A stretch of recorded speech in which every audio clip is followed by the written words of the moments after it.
Halo Sobat Dunia Seribu Besar, semoga Sobat selalu diberi kesehatan, panjang umur, dan rizki yang melimpah, amin.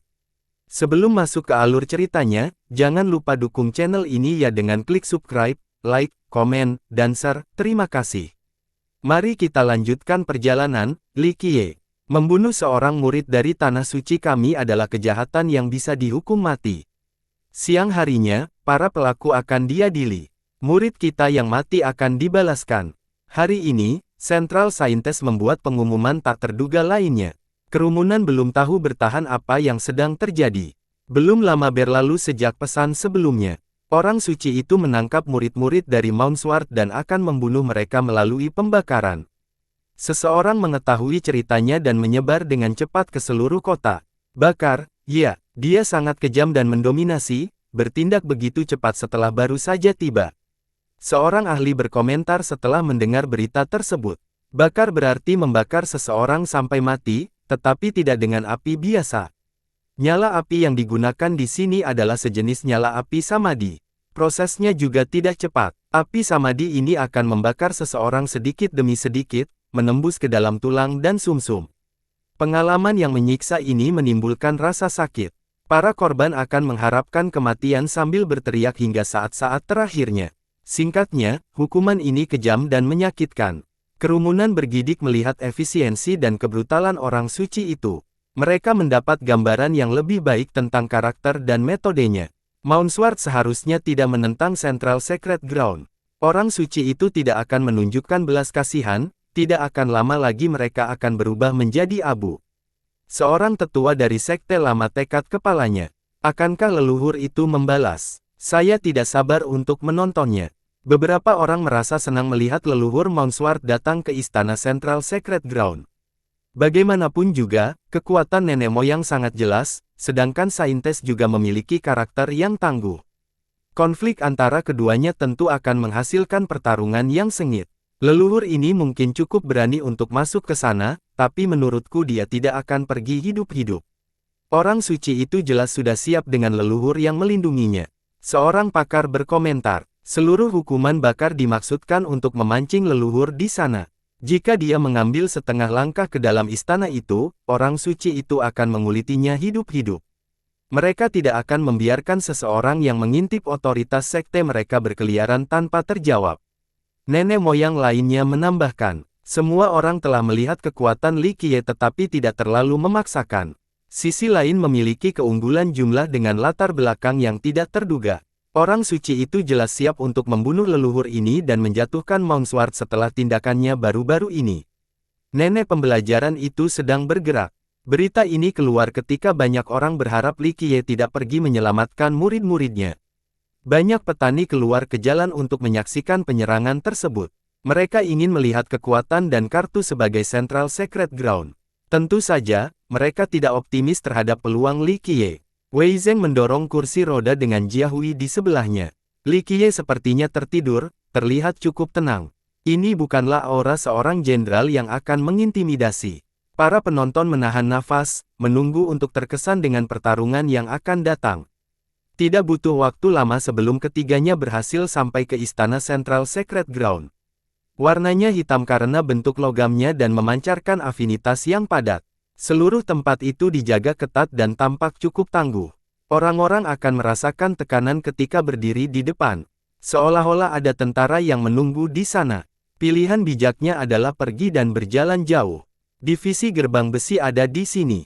Seorang leluhur yang memperhatikan garis pertahanan dan berkata, mereka menjaga istana dengan sangat baik, itu akan sulit. Nenek leluhur Mount Sword harus melewatinya jika dia ingin menyelamatkan murid-muridnya. Seorang ahli mengangguk. Gerbang besi adalah divisi utama dari Central Sacred Ground, yang terkenal dengan kemampuan perlindungannya, sangat sulit ditembus setelah dibiarkan diatur. Ledakan. Tanah berguncang karena gerbang tertutup, tidak menyambut trio dari Mount Sword. Seorang pembela berbadan besar muncul di depan gerbang. Setiap langkahnya membuat tanah bergetar. Orang perlu melihat ke atas agar dapat melihat orang ini sepenuhnya. Dia 3 kali lebih tinggi dari rata-rata pria dengan pinggang penuh dan bahu lebar. Dia mengenakan baju zirah hitam. Kulitnya yang terlihat juga hitam, sepertinya terbuat dari black metal. Dia menyerupai gunung baja, memberikan tekanan besar pada penontonnya. Penjaga gerbang, asisten penguasa gerbang besi yang cakap. Dia sangat tangguh karena kekuatan fisiknya. Saat itu, dia berhasil menjaga sektenya dari lebih dari 10 ahli yang lebih kuat darinya. Ini memberinya gelar penjaga gerbang. Seorang ahli menjelaskan, raksasa itu adalah ahli 2 teratas di gerbang besi. Dia berasal dari ras unik yang memungkinkan dia menahan serangan senjata dengan tubuhnya.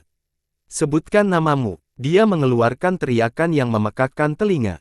Penjaga gunung leluhur. Wei Zeng harus menjawab Li Qiye yang tertidur, tolong melepaskan murid-murid kami. Hahaha, Gate Guardian tertawa bahak, kamu adalah orang bodoh yang bodoh dari Mount Sword. Ekspresinya langsung berubah menjadi agresi saat dia melanjutkan, sekte Anda hanyalah cacing di mata kami namun Anda berani membunuh murid kami. Tunggu kematianmu yang tak terhindarkan. Jadi kamu tidak akan melepaskannya. Suara hambar terdengar. Li Qiye telah terbangun. Lepaskan mereka. Gate Guardian muncul sebagai jawaban, dalam mimpimu. Mereka akan dibakar sampai mati pada siang hari ini. Teriakan mereka akan menggema di seluruh kota agar semua orang tahu konsekuensi dari menentang kita. Dia kemudian berbalik ke arah Li Qiye dan berkata, kamu adalah leluhurnya, kan? Memangnya kenapa? Hanya pemimpin semut di sarang semut. Orang suci kami telah memberi perintah, jika Anda memotong anggota tubuh Anda dan berjanji ke dalam untuk meminta maaf lalu bunuh diri, dia akan cukup berbelas kasih untuk menyelamatkan sekte Anda. Dapat dimengerti jika Gate Guardian meremehkan grup tersebut. Pasukan mereka yang ada di istana saat ini, membunuh leluhur ini sangatlah mudah. Central Secret Ground memang sombong, sangat tegas dalam mengambil keputusan. Orang-orang tergerak mendengar ini. Sayangnya, mereka mempunyai kekuatan untuk mendukungnya sehingga tidak ada yang bisa mengeluh. Mohon maaf. Aku di sini untuk membunuh semua orang dari pusat dan mengambil kepala orang sucimu. Itulah hukuman karena berkonspirasi melawan murid sekte saya. Li Qiye mendengus. Sial, itu jawaban yang keras. Penonton tercengang, tidak banyak orang yang berani memberikan perlawanan terhadap Central Secret Ground. Seseorang harus bisa mendukung perkataannya dengan kemampuannya. Dia akan bunuh diri jika masuk ke sana. Kata salah satu penonton. Membual tanpa malu-malu, bodoh dan bodoh. Kami akan segera mengulitimu, kata penjaga gerbang. Pedang. Li Qiye memotongnya dan mengulurkan tangannya. Guo Jiahui meletakkan pedang pribadinya di tangannya. Aku tidak akan mengganggumu. Bertahanlah dari satu tebasan dariku dan aku akan mengampunimu. Li Qiye mengarahkan pedangnya ke Gate Guardian dan berkata dengan santai, hanya satu gerakan. Gate Guardian dengan marah menatap Li Qiye di kursi rodanya. Kemarahan yang tak terkendali berubah menjadi tawa, hahaha. Jadi, begitu, gerakan pedang yang tidak bisa kutangani, ya. Jika saya berhasil menghentikan, Anda harus membuka dan menggonggong seperti anjing. Ekspresinya tiba-tiba berubah menjadi agresi saat dia melanjutkan. Pergi. Li Qiye berkata dengan nada meremehkan. Mari kita lihat kamu mencoba membunuhku dengan satu tebasan. Gate Guardian tersembunyi, tidak percaya pada kekalahan yang sama sekali. Pertahanannya sangat kuat. Bahkan nenek moyang yang kuat dari tanah sucinya tidak akan mampu membunuhnya dengan mudah. Ledakan. Armornya memancarkan cahaya yang melonjak. Tembok ilahi didirikan di sekeliling. Gemuruh. Vitalitas aktifnya menciptakan tanda-tanda di sekelilingnya, tampak seperti banyak jimat yang terpasang. Tubuhnya seakan menjadi sumber rune yang tak ada habisnya. Setelah semua rune keluar, tubuhnya mulai berubah berkali-kali. Bingkai raksasa itu bertambah ukurannya lebih dari setengahnya. Rune meningkatkan kekuatan dan ketangguhannya. Dia tampak seperti pria yang terbuat dari baja dengan ketahanan yang tak terbayangkan. Kemampuan khusus rasnya. Rumor mengatakan bahwa ketika rune ini diaktifkan sepenuhnya, mereka bisa mendapatkan tubuh yang tidak bisa dihancurkan yang mampu menahan serangan apapun. Kata salah satu leluhur. Tentu saja, dia masih jauh dari mencapai keadaan kebal. Namun, tubuhnya benar-benar mampu menahan banyak serangan langsung dari senjata. Ledakan. Dia kemudian mengeluarkan perisai besar dan memasangnya di depan. Itu jatuh ke tanah dan membuat daerah itu bergetar. Itu cukup besar untuk menutupi seluruh tubuhnya. Itu memancarkan aura seorang kaisar. Dewa perlindungan. Seseorang mengenali perisai itu dan mengungkapkan, rumor mengatakan bahwa Central Sacred Ground menghabiskan sejumlah besar uang untuk meminta seorang kaisar membuat perisai ini khusus untuk penjaga gerbang. Brat, hari ini adalah hari terakhirmu. Gate Guardian benar-benar percaya diri dalam menahan satu tebasan. Dia mengeluarkan tongkat raksasa juga untuk menyerang. Mati. Puas dengan pertahanannya, dia meraung dan mendekatkan tongkatnya ke depan dengan kekuatan yang cukup untuk menghancurkan gunung dan sungai. Menurutku, satu tebasan saja tidak bisa menjatuhkan penjaga gerbang. Orang-orang skeptis. Memperbaiki. Dalam sepersekian detik, Li Qiye akhirnya mulai bergerak. Tebasannya sangat biasa saja dan tidak ada kemeriahan apapun, hanya kilatan cahaya. Kilatan itu menyerupai pencurian yang mencuri satu ketukan dari waktu ke waktu, menciptakan fenomena beku singkat. Gate Guardian bingung sejenak. Dia mendapatkan kembali akalnya dan melihat sekeliling sebelum mengarahkan tongkatnya ke Li Qiye. Hahaha, kamu kalah, sekarang menggonggong seperti anjing. Apa yang telah terjadi? Kebingungan yang sama merembes ke keramaian. Tebasan itu tidak membunuh penjaga gerbang atau melakukan kontak dengan gada dengan bunga api beterbangan kemana-mana. Fenomena temporal terjadi terlalu cepat. Mungkin tidak terjadi apa-apa sama sekali. Hahaha, mulai. Penjaga gerbang tertawa bahak. Namun, dia tidak bisa menyelesaikannya sebelum tubuhnya terbelah dua. Darah dan organ dalam jatuh ke tanah. Ususnya masih bergerak-gerak di bawah sana. Kedua bagiannya jatuh ke tanah. Mata kiri dan suasana terbuka lebar. Dia akhirnya menyadari kondisinya dan melihat darah menyebar di tanah. Dia ingin berteriak tetapi tidak ada yang keluar. Keheningan membuat kesalahan tempat kejadian bersama dengan rasa tidak percaya. Orang mengira mereka sedang melihat sesuatu. Sangat cepat, dia bahkan tidak tahu apa yang menimpanya. Seorang abadi yang kuat tersentak. Setelah melihat tebasan yang luar biasa, Gate Guardian tidak tahu bahwa dia sudah mati dan bahkan mengejek Li Qiye. Sudah terlambat ketika dia menyadarinya. Seseorang tidak mau muntah karena sifat pembunuhan yang mengerikan dan aneh. Penggarap bukanlah orang yang asing dengan kematian tetapi ini adalah pertama kalinya mereka melihat sesuatu seperti ini. Terlalu lemah, Li Qiye dengan santai berkata, menyebabkan kepadatan orang bergidik. Memperbaiki, dia mengeluarkan gerakan lain yang terlihat seperti tusukan tombak biasa, tidak ada yang istimewa darinya. Ledakan, gerbang besar dan tembok depan hancur berkeping-keping. Gemuruh. Selain itu, tembok yang mengelilingi istana juga runtuh. Pertahanan perimeter istana hilang dalam sekejap, sama sekali tidak berdaya di hadapan kekuatan pedang yang ditusukkan. Penonton menjadi tercengang dengan mulutnya yang ternganga. Tampaknya olah istana tidak memiliki garis pertahanan yang sama sekali. Wei Zeng kemudian mendorong kursi roda itu ke dalam istana. Kami telah meremehkannya. One Eternal menatap punggung Li Qiye dan bertanya, menurutku setidaknya dia adalah seorang Amarantin Eternal. Amarantin. Beberapa orang bergidik setelah mendengar ini. Sebagian besar sekte memiliki nenek moyang setingkat ini tetapi mereka termasuk dalam eselon tertinggi. Berjaga-jaga, dengan perintah ini dan ledakan keras, lebih banyak tembok bermunculan dari tanah. Masing-masingnya terbuat dari logam abadi yang paling keras. Berdengung. Selanjutnya, cahaya berdarah muncul di permukaannya untuk proses penyempurnaan. Dindingnya berubah menjadi warna rubi dengan pantulan berbagai sosok di atasnya. Angka-angka ini memiliki vitalitas yang tak terbatas. Tembok tersebut sepertinya telah direduksi oleh jutaan ahli. Mereka mengandung vitalitas dan kekuatan Grand Dao dari para pembudidaya ini. Seseorang dapat merobohkan tembok itu tetapi tembok itu akan langsung terbentuk kembali beberapa detik setelahnya. Jadi, tidak ada yang benar-benar bisa melewatinya. Dinding rubi gerbang besi yang tak tertandingi yang telah dikurangi oleh banyak murid. Mereka tidak bisa memecahkannya, kata seorang tetua tertinggi dari sebuah kerajaan. Istana yang tak berdaya itu kembali dilindungi oleh tembok tinggi gerbang besi yang terkenal, tidak ada penyusup yang bisa masuk ke dalam. Kerumunan mulai merenung. Rupanya Central Sacred Ground mengerahkan beberapa pasukan ke tempat ini. Dilihat dari tembok di depan, mungkin semua ahli dari gerbang besi hadir. Bocah bodoh, belum terlambat untuk menyerah. Suara memekakkan telinga lainnya terdengar. Semua orang menoleh dan melihat seorang pria berdiri di depan tembok. Dia memiliki peranakan yang mengesankan. Tentu saja, masih jauh dari sebesar mendiang penjaga gerbang. Dia menghiasi baju besi perunggu yang besar dan beratnya sebesar gunung. Hanya sedikit gerakan darinya yang terdengar seperti barisan kavaleri yang berlari kencang.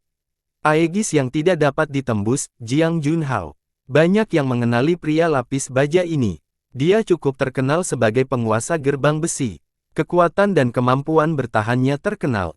Dia melawan pertarungan Eternal sebelumnya meskipun bukan tanda mereka.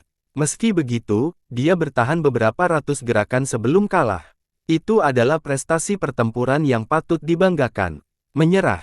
Aku akan membunuh kalian semua sekarang dengan tebasan lagi. Li Qiye meliriknya dan berkata. Ekspresi Junhao masam. Penonton dari sensasi pun menghela napas panjang mendengar deklarasi haus darah tersebut. Kamu tidak mengetahui besarnya langit dan bumi. Tempat suci pusat kami akan menghancurkanmu. Teman-teman, maju, gemuruh. Banyak ahli muncul dari tanah, semuanya tertutup pelat baja. Mereka berada dan melingkar. Di tanah, tampak seperti bola baja, atau landak. Memperbaiki. Banyak bilah tajam yang menonjol dari armor mereka. Mereka berbentuk bulan sabit seperti bulan dan bersinar seperti salju, bertindak seperti duri landak. Ledakan. Ribuan ahli ini mulai menyerang Li Qiye.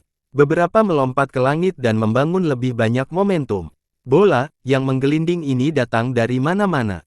Bilahnya mengeluarkan gelombang energi tajam yang menutupi seluruh area. Tidak baik. Ekspresi Wei Zeng menjadi masam karena gelombang energi itu menyasar semua orang, bukan hanya Li Qiye. Gemuruh. Pada saat yang sama, dinding rubi juga melonjak ke berputar, berubah seperti perisai bergerak. Jika gelombang pedang pertama tidak dapat memotongnya hingga berkeping-keping, maka perisai yang masuk akan menghancurkannya. Mati. Jiang Junhao ikut bergabung. Dia berubah menjadi balok perunggu dan melonjak ke depan seperti pesawat ulang-alik yang pecah. Ini adalah penyergapan 3 lapis yang fokus untuk membunuh Li Qiye segera. Orang-orang terkejut karena mereka tidak menyangka bahwa tembok itu juga memiliki potensi serangan. Kemampuan bertahannya berubah menjadi serangan destruktif seperti tsunami baja. Ia adalah contoh sempurna dari pengungkapan, menyerang adalah pertahanan terbaik. Serangan ketiga itu mengarah ke Li Qiye pada saat yang sama, tentara yang dipasarkan, tembok dewa, dan Jiang Junhao. Tim kerja mereka sempurna dan sekitarnya secara serempak. Langit menjadi gelap karena senjata menekuk langit. Baja tsunami ini tidak menyisakan ruang untuk berlari, juga tidak mungkin untuk dihadang. Ini bisa menembus titik lemah pertahanan siapapun. Ledakan. Area Li Qiye hancur dan berubah menjadi ruang yang terfragmentasi. Sangat kuat. Tim kerja yang sempurna juga. Salah satu leluhur bergidik melihat pemandangan ini. Pembunuhan yang pasti. Banyak yang mengangguk pada serangan segala arah ini. Tidak ada yang mengira divisi gerbang besi juga memiliki potensi serangan yang begitu besar. Ini mengubah kesan semua orang terhadap mereka. Memperbaiki. Li Qiye mulai bergerak saat wilayahnya hancur. Pedang itu menyanyikan lagu pujian dan menyelesaikan seluruh area dengan kekuatan yang cukup untuk meratakan zaman. Peerless, kata ini saja dengan sempurna menggambarkan tebasan pemusnahan. Hujan deras mulai turun setelahnya. Sedang hujan, seseorang secara keseluruhan menyentuh wajahnya hanya untuk menunjukkan berlumuran darah. Ini adalah hujan darah yang mengalir. Tebasan sebelumnya membantai para ahli yang bergerak. Dinding rubinya juga ditebang, gagal menyatu kembali. Berbagai penggarap dari gerbang besi yang menyatu dengan dinding dipotong-potong. Darah mereka mengalir seperti mata air. Penggabungan vitalitas mereka dengan dinding dewa tidak dapat menghentikan kekuatan pedang. Ini meniadakan properti restoratif dari dinding. Ledakan. Junhao juga tidak melarikan diri. Tebasan itu terbang membuatnya setelah memberikan kerusakan yang cukup. Darah mengalir dan organ keluar dari tengah dua bagian yang terpotong. Armor perunggunya yang berisi 2 potongan dagingnya terbanting keras ke tanah. Pembantaian dan darah disebabkan oleh tebasan tunggal ini.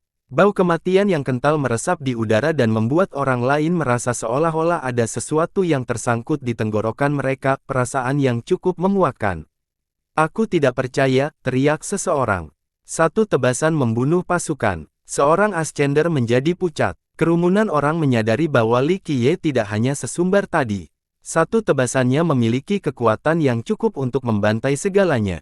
Gerbang besi sudah berakhir. Seorang leluhur menggelengkan kepalanya. Para ahli dan bahkan penguasa gerbang besi sudah mati sekarang.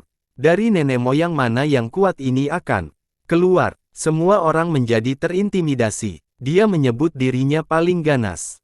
Mereka mulai memahami dan menghafalkan gelarnya. Pada awalnya, mereka tidak terlalu memikirkan judul khusus ini. Kini, mereka telah merasakan maknanya dengan pemandangan mengerikan ini. Satu tebasan mampu mencatat jutaan orang, pujian berbunga-bunga ini menjadi kenyataan berdarah hari ini. Beberapa orang merasa mual tetapi tidak ada yang keluar. Mengapa orang begitu suka mencari kematian? Apakah sekte kecil ini mengira bisa membunuhku? Li Qiye tersenyum dan meniupkan tetesan darah pada pedangnya. Penonton menahan nafas, tidak bisa berkata-kata melihat pemandangan ini. Dia terlalu kuat, menurutku dia adalah epoch abadi, bukan Amarantin abadi. Seorang abadi kuno memasang ekspresi serius. Zaman abadi, orang-orang tersentak sebagai tanggapan. Epoch Eternal adalah level tertinggi tepat di bawah alam abadi. Bahkan kaisar sejati tingkat menengah akan kesulitan bersaing dengan kaisar sejati. Hanya pendapat saya, sulit untuk mengatakan apakah itu benar. Mungkin saya melebih-lebihkannya, tetapi kita belum melihat kekuatan penuhnya. Yang abadi menjelaskan. Intuisi membayangkan bahwa orang Li Qiye ini sangat kuat dan sulit untuk dipahami. Kudengar Central Secret Ground memiliki keabadian, apakah benar? Seorang penonton berbisik. Tidak ada yang bisa memberikan jawaban pasti. Salah satu leluhur akhirnya berkata, hal ini telah berfungsi sejak lama tetapi orang tersebut belum muncul selama beberapa generasi hingga saat ini. Mungkin dia sudah meninggal. Namun, saya dapat memastikan bahwa kerajaan 8 Trigram memiliki satu kerajaan abadi, dan kerajaan yang sangat muda, hanya mencapai ranah tersebut pada generasi terakhir. Penonton bergidik setelah mendengar ini. Karena tersembunyinya pernikahan, itu berarti orang suci itu juga memiliki dukungan dari yang abadi. Aku ingin tahu siapa yang datang bersama kali ini. Para Eternals biasa tidak akan mampu menghentikan Verces, tapi leluhur mereka yang terkuat. Yang paling ganas akan mati melawan yang abadi. Seorang tetua berspekulasi. Tindakan berani Sang Santa sejauh ini menunjukkan kepercayaan dirinya. Bahkan jika dia bukan tandingan Verces, mereka memiliki cukup banyak ahli dan leluhur dari sentral untuk menghentikan. Pergi. Li Qiye tersenyum acuh tak acuh. Wei Zheng mendorong kursi roda itu lebih dalam ke dalam istana. Dia dan Jia Hui memasang ekspresi serius, tidak seperti Li Qiye yang tertidur. Kerumunan berpikir bahwa Li Qiye memiliki semua momentum saat ini. Dia bisa dengan bebas melintasi sarangnya meskipun ada naga dan harimau yang bersembunyi di dalamnya. Orang-orang juga merasa bahwa jika ada orang yang mencoba berdiri di depan kursi rodanya, mereka akan tetap rata. Bayangkan saja dia bisa berjalan. Pertanyaan ini muncul. Hal ini membuat penonton bergidik. Dia sudah bisa membantai seluruh divisi tanpa perlu berjalan. Bagaimana jika kecacatan ini tidak ada? Tidak, lebih baik dia tidak melakukannya. Seorang leluhur berkata dengan tenang. Tetapi bagaimana dia bisa menjadi lumpuh? Pakar lain bertanya-tanya. Bagaimanapun, seorang yang abadi mampu menciptakan kembali tubuh mereka, non-aktif ini seharusnya tidak mungkin terjadi. Itu pasti sebuah luka. Salah satu yang abadi mengira dia telah menemukan jawabannya, sesuatu yang disebabkan oleh lawan yang lebih kuat yang akan selalu ada. Itu telah merusak nasib aslinya, sehingga menciptakan kembali tubuhnya tidak ada gunanya. Jadi, dia sebenarnya bukan orang cacat dalam arti fana. Nasib sebenarnya mungkin belum lengkap. Jadi begitu. Yang lain menghela nafas lega, monster seperti dia akan menyebabkan kematian di mana-mana dengan takdir yang sebenarnya. Banyak yang setuju dengan sentimen ini ketika mereka menyaksikan dia menyusup lebih jauh ke dalam istana. Ketiganya akhirnya mencapai latihan terbuka. Langit tiba-tiba menjadi gelap setelah hentakan keras makhluk besar. Ledakan. Ia berdiri di depan kelompok itu, menghalangi jalan mereka. Semua orang bisa melihat dengan jelas makhluk itu, naga bumi dengan tubuh yang cukup besar untuk memanggul langit. Saat ia mengangkat cakarnya ke depan dada, orang bisa melihat ketajamannya yang tak terhentikan. Gemuruh. 3 makhluk masif lainnya mendarat di 3 tempat berbeda. Di sebelah timur ada gajah gading darah, di barat ada singa lapis baja, dan di selatan ada landak berbilah. Gajah itu lebih besar dari yang lain. Keempat kakinya tampak seperti pilar. Satu hentakan saja bisa menghancurkan bumi. Taring gadingnya memancarkan cahaya berdarah. Leo ditutupi dengan pelindung dari atas ke bawah. Batuan sama lemahnya dengan tahu di hadapan cakarnya. Landak itu tampak seperti ahli pedang. Ia berdiri tegak dan memiliki gaya penggunaan ganda.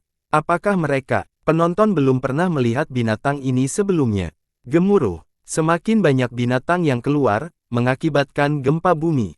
Mereka muncul begitu tiba-tiba seolah-olah mereka diteleportasi ke sini. Gerombolan itu termasuk ikan dan burung, ular besar, raja harimau dengan garis keturunan gila-gilaan, raja elang dengan paruh yang tajam. Sekitar 10.000 binatang memenuhi arena. Pawai mereka bisa menginjak-injak apa saja.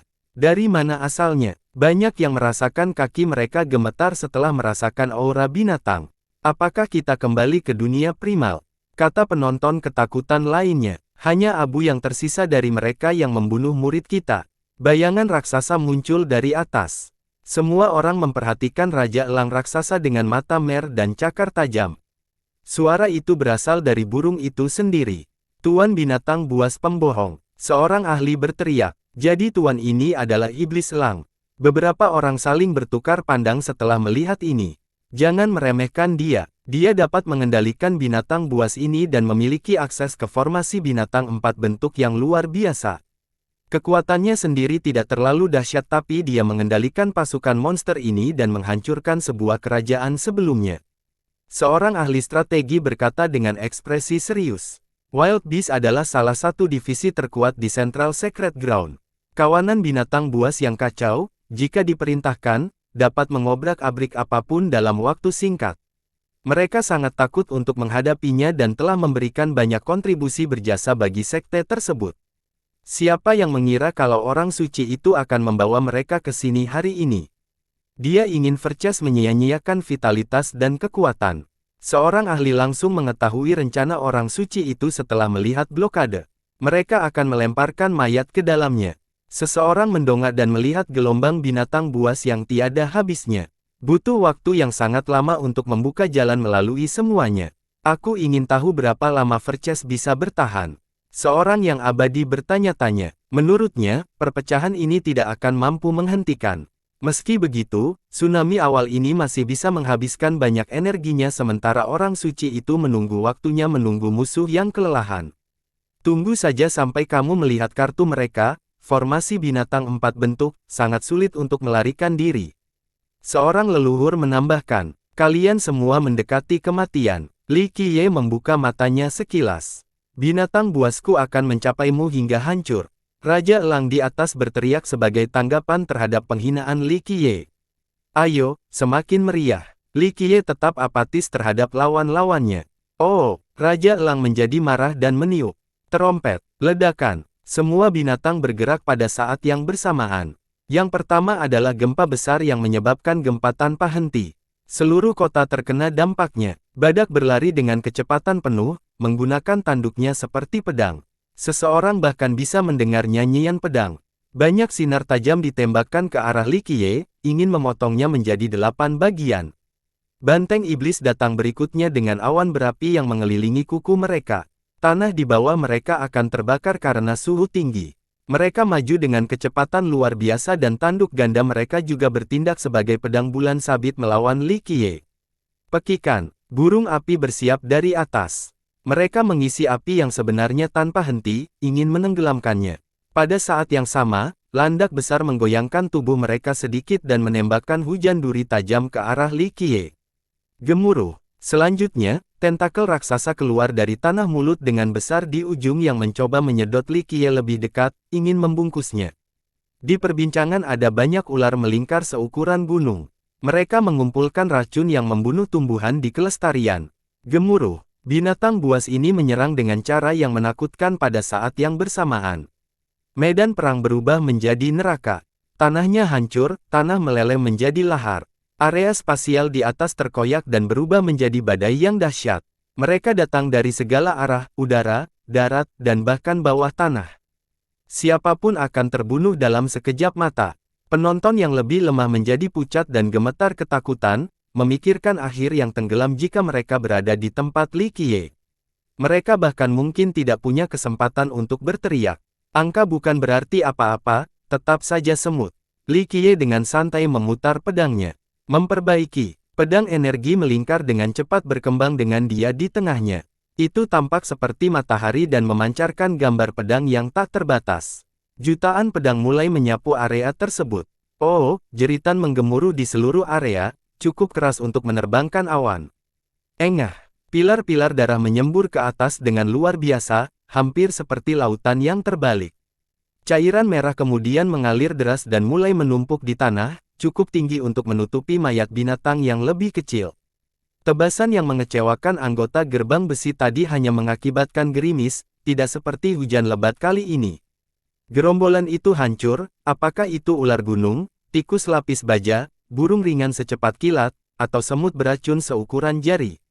Tidak ada satupun ikan yang lolos dari jaring. Yang ganas dan kuat juga gagal menahan energinya, mati seketika. Bau darah memenuhi hidung. Keberanian sedang diuji sebelum kejadian mengerikan ini. Beberapa gagal karena kaki mereka jelas-jelas gemetar. Terlalu brutal. Belum lagi para ahli muda, bahkan para ahli yang lebih tua yang merupakan Eternals pun bergidik di dalam hati. Tidak, Raja Elang berteriak tetapi dia tidak bisa menyelamatkan kawanan itu. Ingatlah bahwa dia menghabiskan seluruh hidupnya mengumpulkan pasukan binatang buas ini. Untuk melakukannya lagi diperlukan ribuan tahun.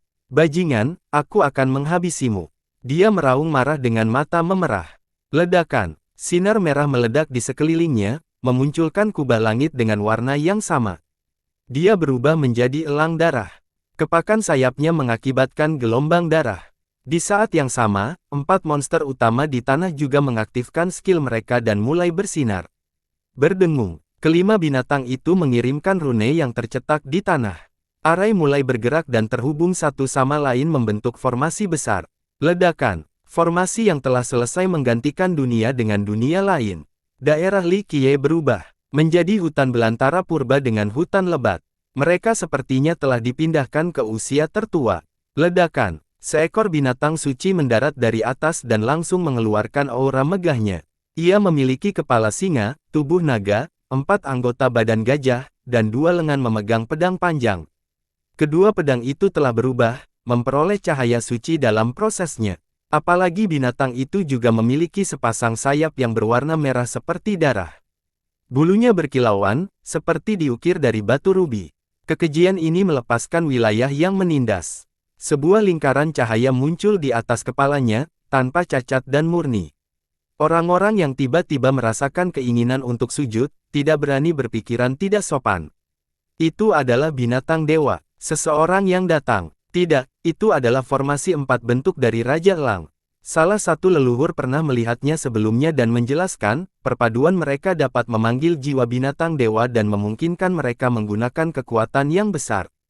Keempat binatang buas dan Raja Elang telah berhasil menyatu dan berubah menjadi monster kuno dengan jiwa tua. Kamu sudah selesai, bocah. Raja Elang berteriak. Ledakan. Binatang besar itu bersinar lebih terang, sama dengan lingkaran cahayanya. Jutaan gambar binatang muncul di belakang binatang itu.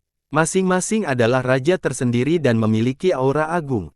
Aura primordial dari binatang ini memberdayakan yang utama. Binatang itu berubah lagi dan memiliki lautan rune yang tercetak di tubuhnya, memberinya sumber kekuatan besar yang tak habisnya. Pedang kedua itu sepertinya juga terbuat dari rune yang sempurna sambil memancarkan cahaya Grendao. 4 bentuk pemusnahan ilahi. Binatang itu melompat ke udara dan melepaskan 2 tebasan vertikal. Memperbaiki. Nyanyian pedang turun saat kedua tebasan itu saling terkait satu sama lain. Energi mereka langsung melanda dunia ini seperti banjir yang mengakhiri dunia. Memperbaiki. Pedang nyanyian bergema selama berabad-abad. Binatang suci di langit melepaskan doa tebasan yang saling bersilangan. Segalanya menjadi gelap, hanya 2 tebasan yang tersisa dengan cahaya dan panas yang lebih dahsyat dibandingkan matahari itu sendiri. Pedang-pedang itu tiba-tiba menghilang, meninggalkan 2 bekas luka spasial yang turun ke bawah dengan kekuatan paling suci yang bermaksud menekan Li Qiye. Pedang telah berubah menjadi bekas luka surgawi dengan kekuatan penghakiman. Setiap makhluk hidup lainnya perlu bersujud dan menerima hukuman mereka. Bahkan yang terkuat pun hanya bisa bersandar ke bawah untuk menunggu pemanggalan kepala yang tak terelakkan. Mereka datang begitu cepat dan tanpa suara. Setiap orang merasakan kekuatan ini tertanam dalam hati mereka dan menghakimi mereka. Para undangan yang lebih lemah tidak bisa menahan muntahan darah. Sangat kuat. Itulah kekuatan dari jiwa dewa itu. Seorang penonton berteriak sementara yang lain merasa takut. Memperbaiki, Li Qiye dengan santai membalasnya dengan tebasan ke angkasa. Itu langsung menembus lanskap. Aliran waktu berhenti, terdengar oleh tusukan pisau. Ketika banyak orang dapat melihat lagi, tusukan biasa telah menembus binatang suci itu. Darahnya perlahan mengalir ke bilahnya. Retakan, retakan. Selanjutnya, dunia primal dan formasi besar runtuh. Binatang kelima itu mengambil bentuk aslinya. Sayangnya, semuanya memiliki lubang yang menganga dan berdarah, tidak ada yang luput dari dorongan tadi. Mata Raja Elang terbuka lebar. Dia sama sekali tidak bisa melihat gerakan itu dengan jelas. Hanya satu kilatan dan hati tertembus begitu saja. Dia pergi ke Sungai Kuning sekarang. Li Qiye menarik kembali pedangnya dan ledakan keras pun terjadi. Kerangka mengerikan dari 5 binatang itu jatuh dan menumpuk menjadi sebuah gundukan. Waktu mulai mengalir normal kembali dan dunia kembali ke tampilan aslinya. Namun, kali ini ada lebih banyak mayat. Mereka menumpuk seperti gunung dan darah mereka mengalir seperti sungai. Istana ini berubah menjadi neraka. Divisi binatang buas juga sudah selesai. Seseorang yang datang. Hanya dalam 1 hari, dia menghancurkan gerbang besi dan binatang buas. Tunggu, jangan lupa Flame Banner sebelum itu juga. Itu hampir setengah dari kekuatan Central Sacred Ground, mereka terluka parah. Seorang ahli bergidik, lebih akhirnya menjadi tenang dan bertukar pandang tentang ketakutan. Li Qiye terlalu kuat dan menakutkan. Sekarang ini adalah Dewa Pedang. Orang lain tidak layak menggunakan pedang dibandingkan dengan dia. One Eternal menarik napas dalam-dalam dan memuji. Tidak ada yang akan membantah pernyataan ini. Dari awal hingga akhir, Verces hanya membutuhkan satu tebasan untuk mengalahkan lawannya dan menyelesaikan masalah apapun. Siapa lagi yang pantas menyandang gelar Dewa Pedang, jika bukan dia? Jika orang-orang tua dari Central Sacred Ground tidak keluar, tidak ada yang bisa menghentikannya. Mereka hanya akan mati sia-sia. Hanya leluhur yang bisa menghadapinya sekarang, kata seorang leluhur dengan sungguh-sungguh. Pada awalnya, orang suci itu ingin Li Qiye menyia-nyiakan energi dan vitalitasnya dengan melemparkan tubuh ke arahnya. Sekarang, jika dipikir-pikir lagi, strategi ini tampak sia-sia. Bahkan lebih banyak orang akan tetap tidak berguna. Bodoh, bodoh, bodoh. Genderang nyaring terdengar dari dalam istana. Murid pusat yang masih berada di medan perang mundur seperti air pasang setelah mendengar genderang. Orang suci itu diperintahkan mundur, sepertinya dia ingin keluar sendiri. Semua orang menjadi bersemangat. Sudah waktunya untuk mengakhiri ini. Li Qiye menyeka pedangnya dengan sapu tangan dan tersenyum. Wei Zheng mendorong kursi roda itu sekali lagi. Kali ini, dia benar-benar tenang. Kakinya tidak lagi gemetar meski sedang menuju sarang naga. Apa yang akan dilakukan orang suci itu? Seorang pakar bertanya-tanya. Semua orang mengira nenek moyang pasti akan mati setelah datang ke tempat ini. Namun, banyak yang mengubahnya. Mungkin orang suci itu tidak punya peluang untuk bermimpi dengan seseorang yang begitu kuat. Dia harus mengundang para leluhur.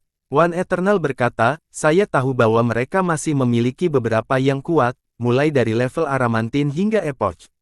Memang kuat, kerumunan bergidik. Nenek moyang ini memang merupakan pilar dari Central Sacred Ground. Satu leluhur saja tidak akan mampu mengalahkan Verces, tapi beberapa leluhur mungkin bisa menghasilkan sesuatu. Sebuah sekte seperti Central Sacred Ground pasti mempunyai keunggulan di balik lengan bajunya. Kata salah satu leluhur yang berpengetahuan. Ini akan menjadi pertarungan yang brilian terlepas dari pemenangnya. Antisipasi tumbuh di antara kerumunan. Begitu ketiganya berhasil mencapai cukup jauh di dalam istana, mereka melihat sebuah singgasana di atas banyak anak tangga. Orang suci itu duduk di sana dan menatap mereka, tampak seperti seorang ratu yang sudah memiliki aura kerajaan. Dia memiliki aura dingin dan tidak ada tanda-tanda ketakutan di ekspresi. Keberaniannya mendapat kekaguman dari banyak orang. Mereka mengira jika mereka berada di hadapan dewa kematian ini, kaki mereka akan ketakutan. Di sebelah kiri adalah Li Jiankun dan yang lainnya. Luka mereka terlihat jelas, tapi setidaknya mereka masih hidup. 6 pria berdiri di samping mereka, masing-masing memegang kuali berisi api asli.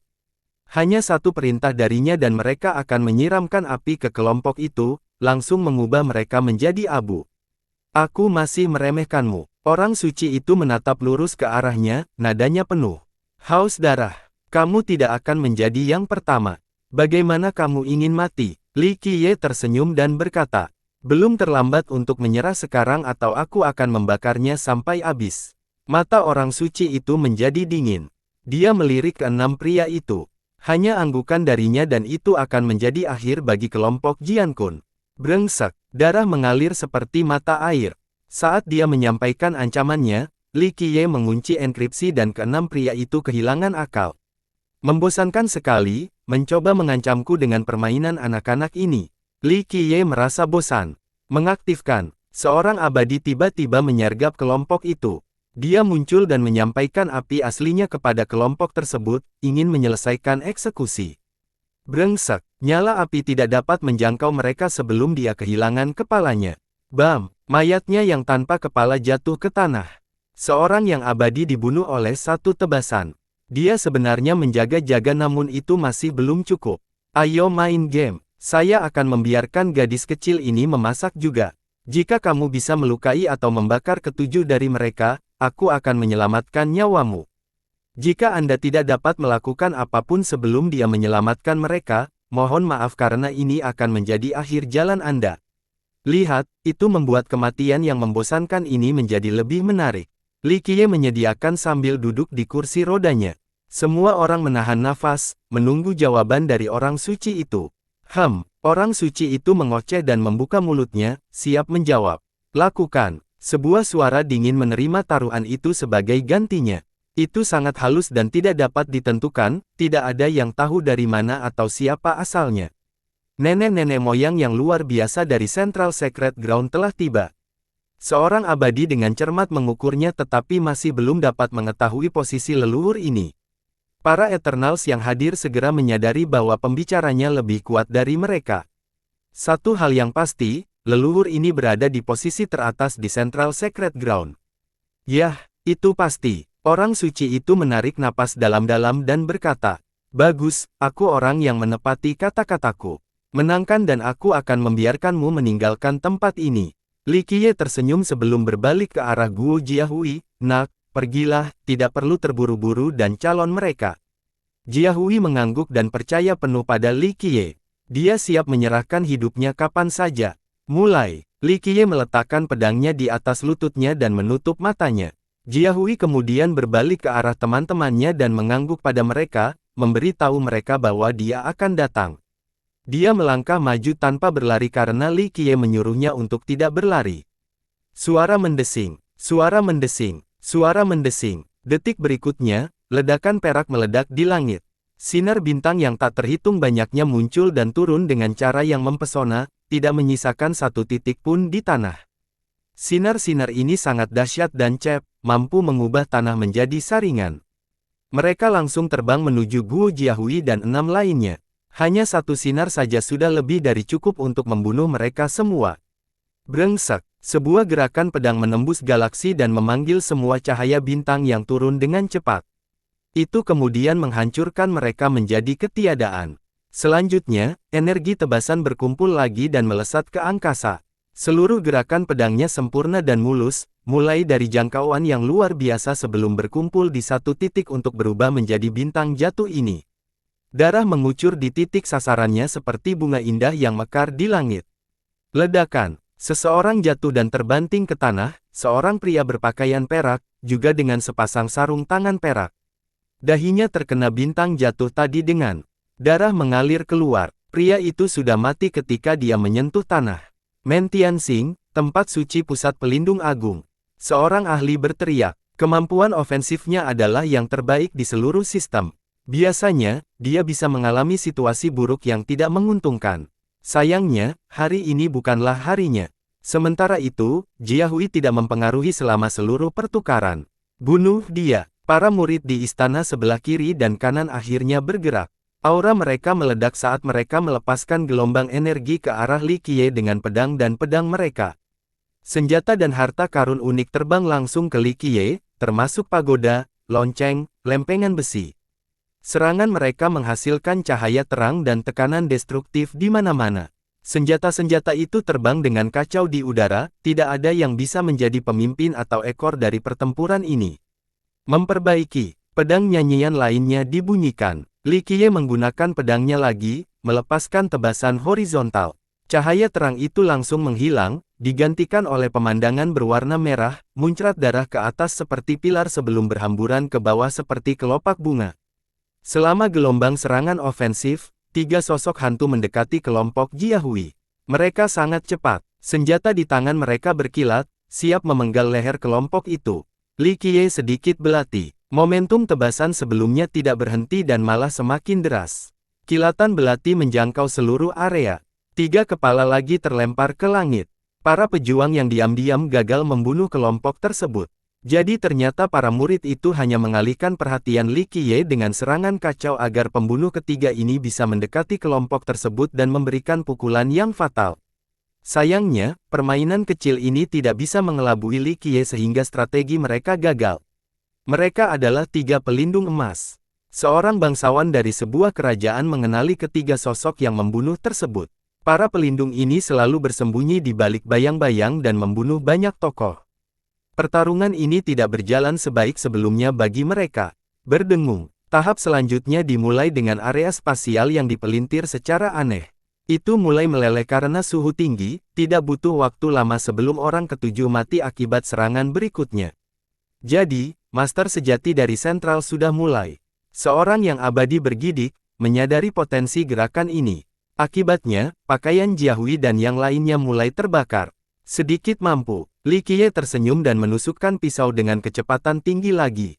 Meletus. Itu menembus ruang dan mengungkapkan sosok yang bersembunyi. Orang yang menyampaikan ruang ini tidak bisa mengelak tepat waktu dan menjadi tercengang. Pergi. Pejuang ketiga bergabung untuk menyelamatkan master tata ruang ini. Sebuah kuali besar menghantam pedang Li Qiye untuk mengulur waktu. Ledakan. Percikan api dihasilkan dari kontak tersebut. Kuali itu adalah harta karun yang menantang surga tetapi masih belum cukup untuk menghentikan dorongannya. Itu menembus kuali lalu ke leher ahli tata ruang. Orang ini tidak percaya bahwa ini adalah akhir hidupnya. Bahkan nenek-nenek moyangnya tidak bisa menyelamatkannya.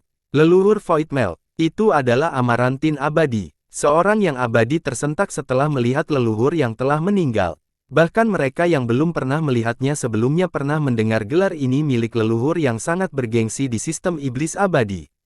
Bam! Ketika Li Qiye menarik kembali pedangnya, kuali petarung ketiga juga jatuh ke tanah. Tidak banyak dari kalian yang tersisa. Li Qiye meletakkan pedangnya di atas lututnya lagi, dengan mata terpejam. Ada tumpukan mayat di depannya sekarang. Hampir semua ahli dari sentral menyebarkan. Dari awal hingga akhir, Li Qiye hanya menggunakan jurus pedang sederhana namun masih dengan mudah mengalahkan para ahli dari Central Secret Ground. Kerumunan menyadari bahwa dia sendiri yang mampu menghentikan 10.000 tentara dan mulai berkeringat deras. Dia hanya perlu duduk di sana dan tidak ada yang bisa mengambil setengah langkah ke depan. Saat ini, Jiahui telah melepaskan ikatan Li Jiankun, Wang Suehong, dan Zhao Ziting. Hanya 3 yang tersisa. Kerumunan orang itu menatap ke arah orang suci itu sekarang. Dia tidak lagi duduk di singgasananya, harus berdiri. Mustahil bagi mereka untuk tetap tenang setelah kehilangan begitu banyak petarung yang cakap. Sebagian besar pasukan mereka telah dibunuh. Orang suci itu telah berdiri dan menatap tajam ke arah Li Qiye. Sementara itu, dia masih tertidur dengan pedang tergeletak di atas lututnya. Tampaknya tidak ada sesuatu pun di dunia ini yang penting baginya. Para penonton fokus pada pedangnya. Itu tidak memancarkan kilatan cahaya atau aura pedang. Tampaknya jinak, terlihat sangat normal dengan ramah. Namun demikian, pedang ini dan bintang yang biasa menjadi penguasa segalanya, penentu nasib, memberikan penghakiman dengan satu tebasan. Ada orang lain. Li Qiye membuka matanya dan bertanya dengan acuh tak acuh. Sikapnya yang santai saat ini membuat semua orang tercekik. Mereka merasa seolah-olah ada tangan tak kasat mata yang mencengkeram tenggorokan mereka sambil merasa gugup terhadap orang suci itu. Dia terlihat sangat angkuh pada awalnya. Faktanya, semua orang berpikir bahwa sektenya pasti bisa membunuh Li Qiye setelah dia memasuki istana. Siapa yang mengira kenyataan akan sangat berbeda? Sepertinya orang-orang yang tidak bisa meninggalkan tempat hidup-hidup ini adalah orang suci dan anak buahnya, bukan Li Qiye. Semua murid dari pusat mulai dari orang suci hingga leluhur mungkin tidak dapat meninggalkan istana ini hari ini. Saya datang. Orang suci itu berbicara dengan ekspresi tegas. Orang-orang semakin membujuknya. Dia jelas bukan tandingannya meskipun dia adalah Ascender tingkat 9. Dia membunuh Eternal sebelumnya dengan begitu mudah, jadi Ascender tidak ada apa-apanya dibandingkan pedangnya. Bisakah dia berhenti satu tebasan? Seorang ahli di dekatnya, mereka sama sekali tidak meremehkannya. Hanya saja disparitas kekuasaannya begitu jelas terlihat. Ingat, leluhur Voidmelt jauh lebih kuat darinya. Dia bahkan mendapat bantuan dari leluhur yang lebih kuat namun dia masih mati karena satu tebasan. Mungkin dia bisa berjuang sedikit. One Eternal ragu-ragu sejenak sebelum menjawab, meskipun tingkat penetrasinya rendah, dia memiliki akses terhadap prestasi tertinggi dan mungkin senjata leluhur. Dia seharusnya punya cara untuk membela diri. Sebagai penerus Central Sacred Ground, dia seharusnya memiliki banyak harta dan kelebihan unik. Namun, ini masih belum cukup untuk bertahan hidup. Para Eternals di tengah-tengah juga berpikiran demikian. Kamu akan mati setelah satu tebasan. Li Qiye meliriknya dan terkekeh. Karakter seperti dia menjadi sangat tidak penting di hadapannya sekarang. Kata-katanya seperti menjadi penghakiman hidup dan mati. Kami akan segera mengetahuinya. Dia berbicara dengan dingin dan bersiap menghadapi kematian. Orang ini telah membunuh begitu banyak anggota sektenya, tidak ada jalan untuk kembali pada perseteruan yang tidak dapat didamaikan ini. Mereka perlu menghancurkan Mount Sword agar mendapatkan tempat di sistem. Jika tidak, reputasi dan prestise mereka akan hilang. Sebagai orang suci di pusat dan calon Ratu 8 Trigram, dia tidak bisa mundur dan memimpin kepalanya di depan Li Qiye. Dia bertanggung jawab atas kejayaan dua kekuatan besar. Dia lebih baik mati sebelum melakukan apapun yang dapat merusak reputasi sekte-sektenya. Dia memasang ekspresi serius dan mulai berjalan menuruni tangga, menyadari sepenuhnya bahwa ini adalah jalan yang tidak bisa kembali lagi. Aku akan menerima tebasanmu. Dia memperkuatnya setelah mencapai pangkalan, siap bertempur. Ledakan. Pesta ketiga turun dari langit dan menghentikan pertarungan antara keduanya. Dia berdiri di hadapan orang suci itu ketika jubahnya berkibar tertiup angin, tampak seperti dewa tertinggi. Rambut abu-abunya berkilau seperti benang perak. Ini membuatnya tampak lebih megah dan perkasa. Dia tampak seperti gunung besar, tidak ada seorang pun yang bisa melewatinya untuk menemui orang suci itu. Raja Leluhur, orang suci itu berteriak keheranan. Raja Leluhur Pusat, seorang leluhur yang menyaksikan berkata, baiklah, itu salah satu leluhur terkuat dari pusat. Dia sudah menjadi leluhur Aramantin sejak generasi sebelumnya, seorang jenius yang hebat saat itu juga. Banyak orang-orang abadi yang telah mendengar tentang leluhur khusus ini. Mereka tidak menyangka akan bertemu dengannya hari ini. Jadi dia masih hidup. Orang lain berkomentar, kamu ikut campur sebelumnya. Li Qiye tidak menganggap kedatangannya sebagai masalah besar. Mata sang raja berputar. Lawannya tidak peduli sama sekali meski mengetahui tingkat kekuatannya. Ini adalah petunjuk kekuatan sebenarnya pria itu.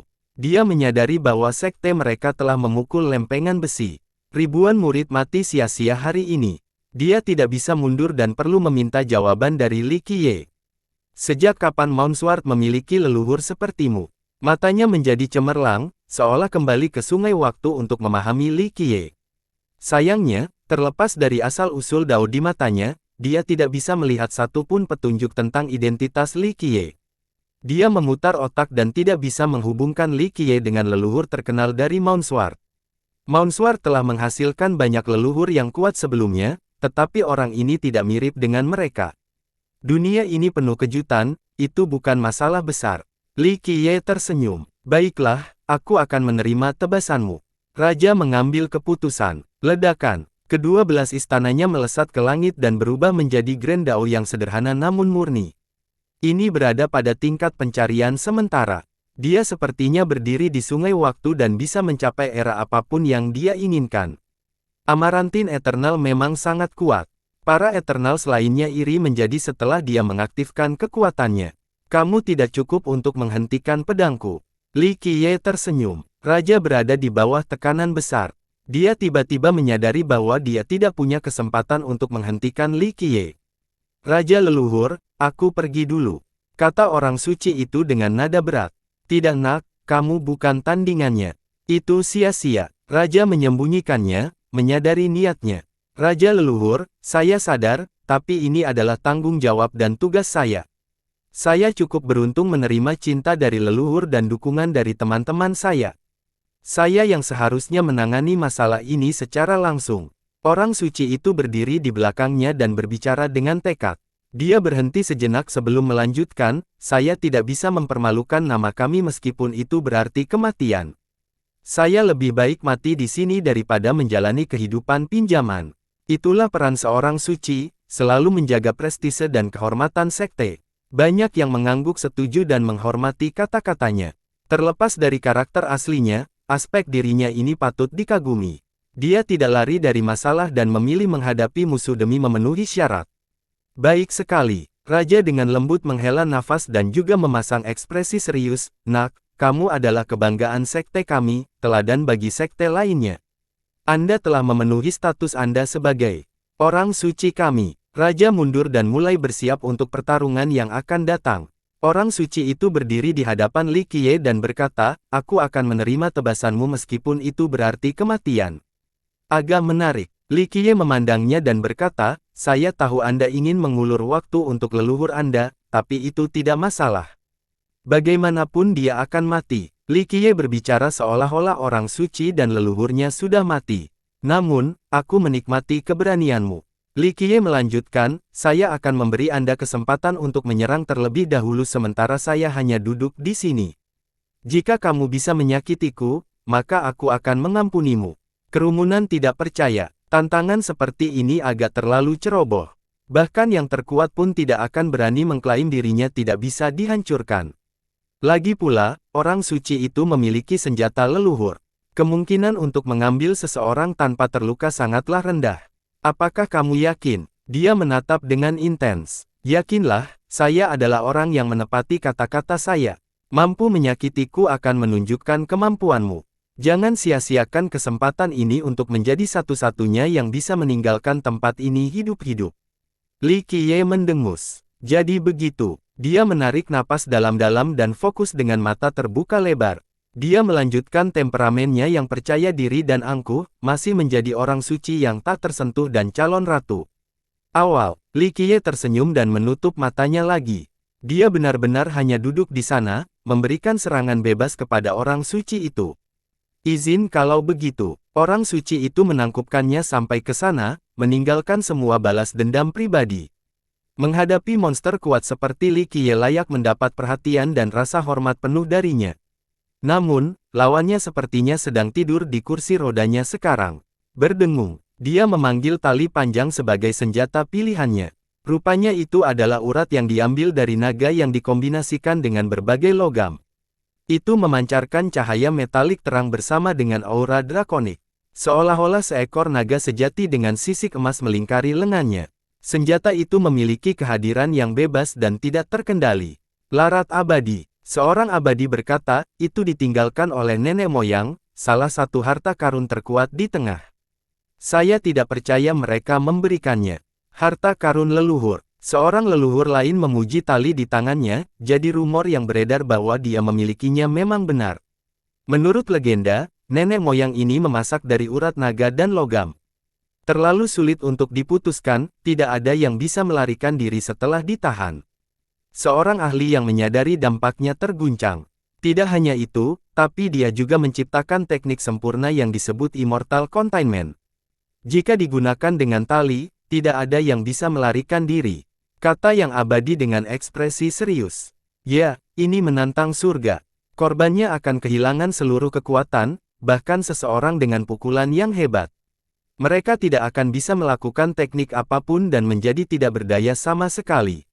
Nenek moyang yang lain takut menjadi. Lariat abadi ditinggalkan oleh nenek moyang abadi, harta yang sempurna untuk menutupi lawan. Berdengung. Setelah orang suci itu memamerkan senjatanya, raja di belakangnya juga mengeluarkan tripod. Ia mendarat di tanah dan mulai menyala terang dengan hukum nenek moyang. Mereka tertanam ke dalam tanah, memungkinkan harta karun itu terhubung dengan sistem tanah Dao untuk meminjam kekuatan yang agung. Cahaya suci yang berasal darinya membuat kematian tampak tidak berarti, keselamatan dari kumparan fana. Setiap pejuang yang bermandikan cahaya ini akan dapat pergi ke alam surga setelah kematian. Tripod suci. Central Sacred Ground membawa dua harta leluhur ke sini. Seorang leluhur menarik napas dalam-dalam dan berkata, mereka memiliki begitu banyak sumber daya, sebagian besar penonton menjadi iri. Beberapa sekte dalam sistem mampu mengumpulkan dua harta leluhur. Tidak heran mengapa mereka begitu angkuh sebelumnya, tidak ada orang lain yang bisa meninggalkan istana ini hidup-hidup melawan dua harta karun. Sayangnya, musuh mereka adalah monster seperti Li Qiye. Dia ingin mengulur waktu untuk raja.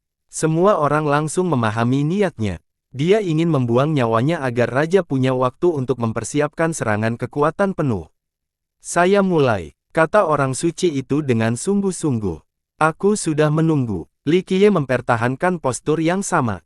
Orang suci itu mulai bersinar, tanda dia mengumpulkan vitalitas dan energi sejati. Ledakan. Dia tidak membuang waktu saat dia menciptakan Grand Dao dan berbagai hukum. Tali di tangannya berubah menjadi naga sejati yang menerjang lurus ke arah Li Qiye. Dalam sepersekian detik saat naga turun, lintasan daunnya menjadi sangat tidak terduga dan mendalam. Ia melingkari korbannya sebelum memanggil mereka dengan cara yang sempurna dan ada di mana-mana. Teknik gerakan atau seni pembayaran tidak ada gunanya. Naga itu akan selalu menemukan dan melingkari sasarannya. Itu penahanan abadi untukmu. Seorang leluhur kagum dengan tekniknya. Meski talinya tidak ditujukan ke arah mereka, namun beberapa penonton merasakan ketakutan dan dibawa pergi. Grand Dao mereka terikat sehingga mereka tidak bisa bergerak sama sekali, kehilangan seluruh kekuatan. Sangat menakutkan. Menonton sendirian saja sudah cukup menakutkan, membayangkan saja menjadi korban tali ini.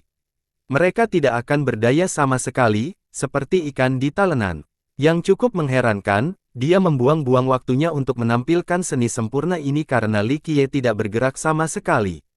Dia membiarkan tali itu melilitnya melawan tanpa. Talinya mengencang, dia seharusnya tidak bisa bergerak sama sekali.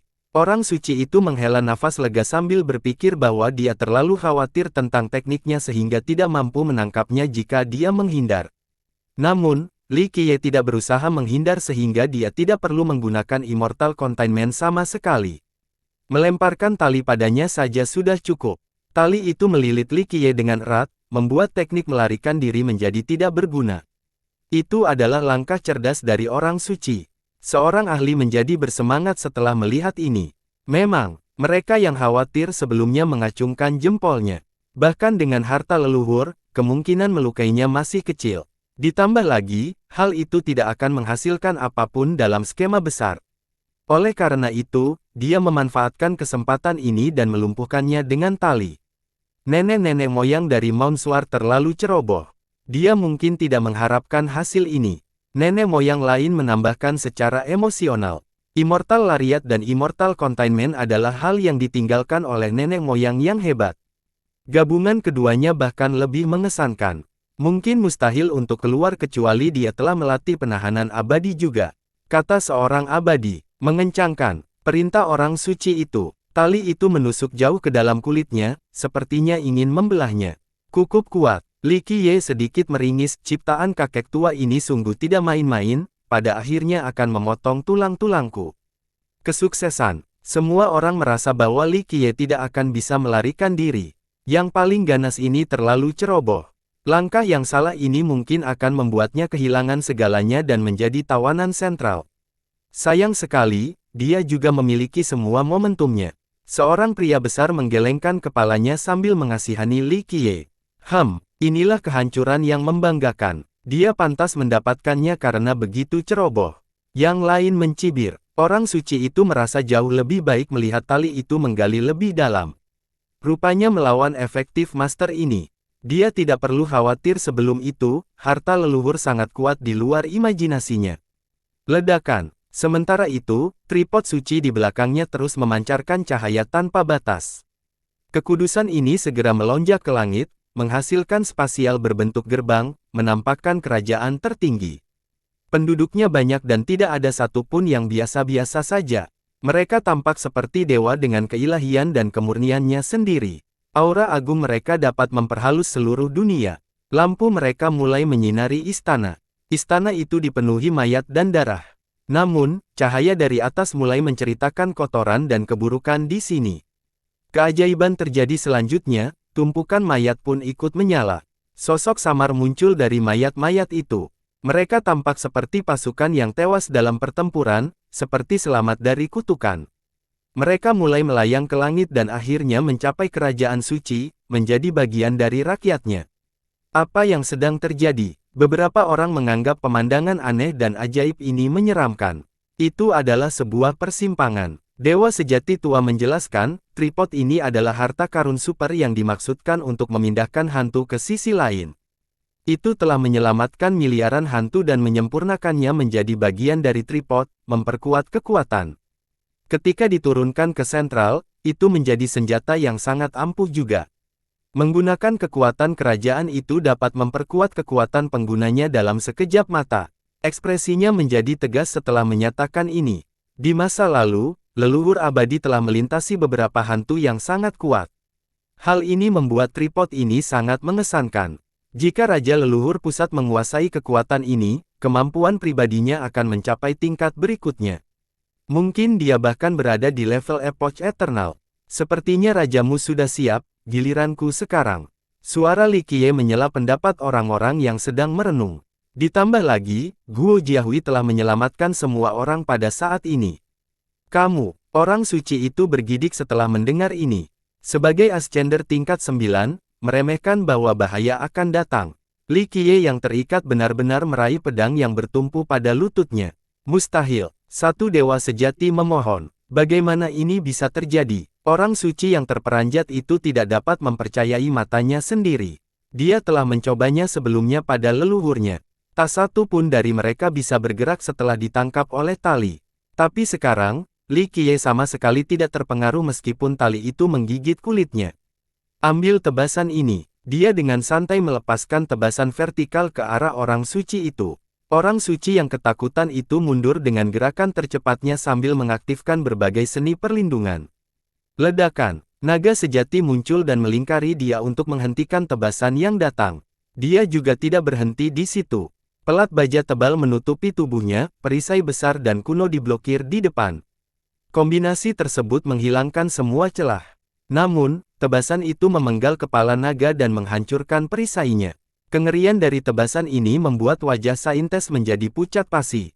Hentikan di sana. Raja akhirnya bergabung pada momen yang menentukan dan fatal ini setelah melakukan persiapan yang cukup.